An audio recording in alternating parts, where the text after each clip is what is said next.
역시 최고의 경기력을 보여주길 바랍니다. 자, 준비됐습니다. 노재상과 허영무 선수인데요. 서킷 브레이커입니다. 경기 가보도록 하죠. Woo! Alright, going into the losers match, ladies and gentlemen. Hold on. Okay, it is going to be Jangbi versus Cola. Here we go at the bottom left. As the yellow pearls, we will have Jangbi. And that means at the bottom right as the red Zerg will be Cola. So yes, this is now a do or die situation. Best of one. Loser of this match is eliminated from the SSL number 9. And the winner, of course, will go on to face Lazy in the final match. And you know what? Since we already had basically all PvZs today, I wouldn't even mind if Jangbi won and we got to see a PvP. I think that'd be a nice little change up for the last game. So, yeah, that'll be good. And I think, you know, even though both these guys got dominated in the first series, I think Jangbi... Well, I feel like Jangbi is probably more likely to win. But we'll see here. Somebody in the live thread actually wrote that, I think it was Harangnabi wrote that apparently Cola's just been playing a lot of League of Legends. So, yeah, even though Jangbi hasn't been too active either lately. Wait. Did he try to pull and got blocked? Oh no, he changed his mind. Okay, that's interesting. Huh.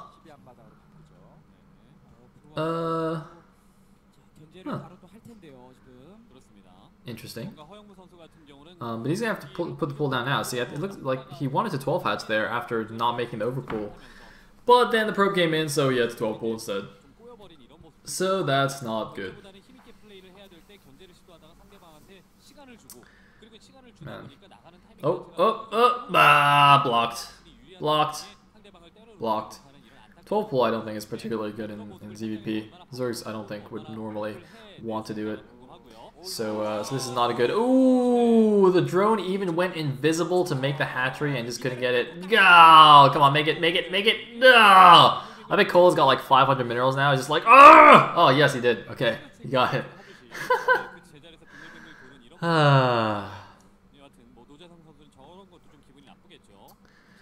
So, it looks like on the other side we just have a normal Forge of Fast Expand. I'm not actually sure the order of the buildings. Whether he went Forge first. Yeah, it looks like he went Forge first. So Forge, Nexus Cannon. Good stuff. And it's a pretty nice wall there as well. Electric Circuit, sorry. Circuit Breaker is a much nicer map to wall than Electric Circuit. Because it's not diagonal, you know, it's all horizontal, which is easy. You know how it works. Diagonals in Brood War are just a nightmare to wall.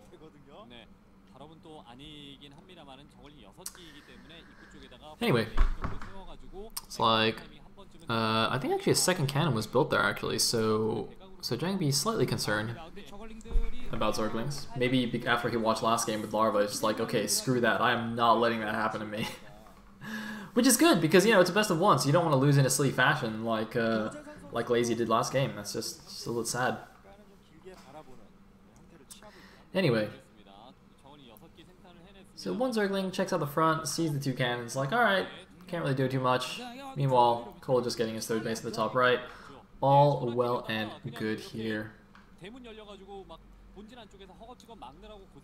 So I'm just trying to think back. So Jangbi in both of his games, well, in his first game he just went 1 Stargate plus 1 Sayers and played kind of a pretty standard game. The second game he went 2 Stargate Sayer Reaver, I believe, which kind of failed pretty badly.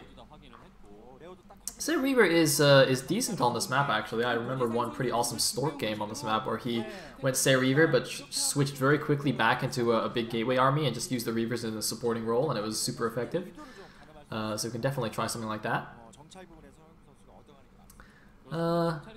Meanwhile, Cola just overall played sort of poorly against Lazy. So I'm not really sure what he should try and do differently. just be better. Be better at the game, man. God.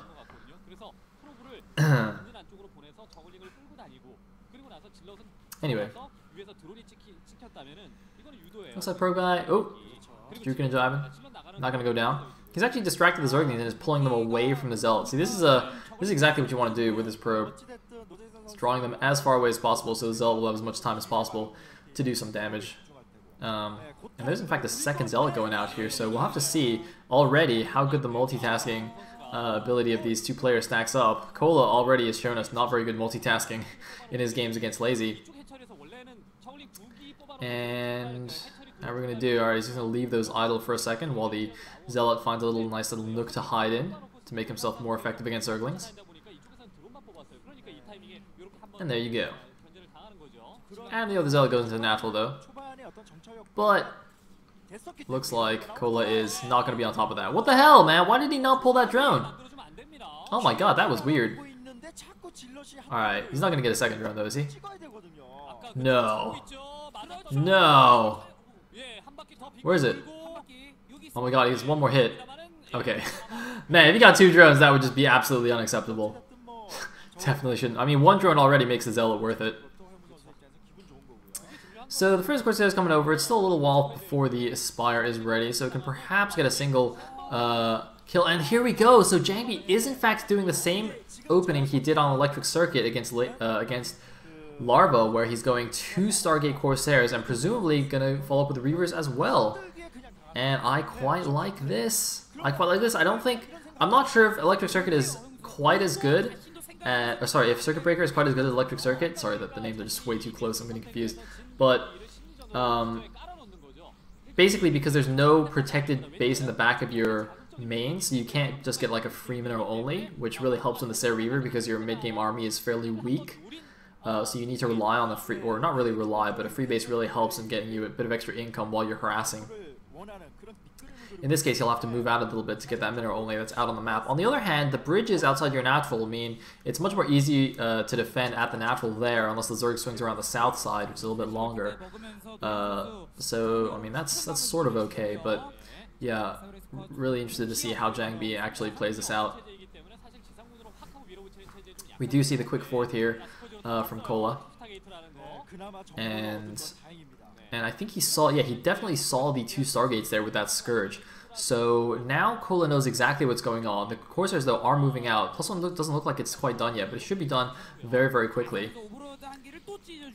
And here we go. It looks like 7 Corsairs in the air. Gotta be careful, though. It looks like the first couple of Scourge are going to get melted. You can see now just A-moving the Corsairs is enough to just melt all the Scourge, which is why you really need to get a big flank off with Scourge if you want them to be effective. And here we go. He's going in. He does get one of the Corsairs, but the Spore Colony is not ready in time, so he's going to lose the first 2 Overlords here. And now the Corsairs are just going to walk away and go looking for more Overlords. This is looking very reminiscent of what Lazy did to Kola here. Just massive Overlord damage in those games. And here we go. Once again, 1 Spore Colony, not enough to deter this number of Corsairs. Getting 2 more Overlords here. I'm sure Kola is massively supply blocked at this point, just having to make a lot of Spore Colonies to wear this off. I don't know why he's making small groups of Scourge here. Although, oh, this time it's going to be effective because the Corsairs were distracted by the Overlord, so he does manage to split and grab 2 of the Corsairs there. But really, making small groups of Scourge in general is not a good idea here. The Corsairs, as you can see, will just mow them down. So if you're gonna use Scourge to stop this, it really needs to be either from the very beginning you keep whittling them down and keeping the Corsair number low, or if the Corsair count gets too high, you need a big arc of Scourge and preferably also some mutas at the front to tank. So just to draw the Corsair fire first and then let all the Scourge go in. So here we go. Looks like the ground army is now moving out, but it's still fairly small. Just a few Dragoons and Zealots. Actually, wait a minute. Is he just following up with a Goon all-in? Because I didn't even see a Robo or Reavers. Oh my god. He went for 2 Stargate Sayer into a Dragoon all-in because he knows that Kola, because he can't make any units, will be relying a lot on stack defenses, Sunkens and Spores, and Goons are pretty good against that. You know, Goons aren't actually that good against the low tier 1 units against Mass Hydra Ling, but they're pretty damn good against Sunkens.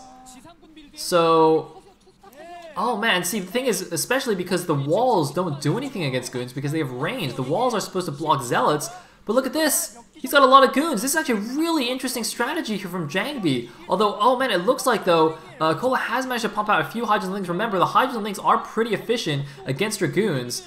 just by themselves, but look at this, it's just not enough. You can see the Corsairs have done their work here. After so much supply blocking, Cola just cannot make any units, and he's gonna fall here. The Sunkens are down, the Spores are falling, the drones are fighting, but this is it. Jangbi doing a really cool strategy, and GG from Cola. Jangbi takes it down and advances to the final match here with a 2-base all-in with the Dragoons, 2 Stargate Sayer into 2-base Goon all-in. I'm not sure if I've actually seen this variation before. I must have at some point, but man, really, really good stuff. Really thoughtful build right there. I like it. I like it. So, so Cola is unfortunately out of the tournament, and Jangbi will advance. Not advance. Excuse me. He'll go on to play against what's his face, Lazy now in the final match, and the winner of that best of 1 PvP, which is going to be pretty sick, is going to be advancing alongside Larva.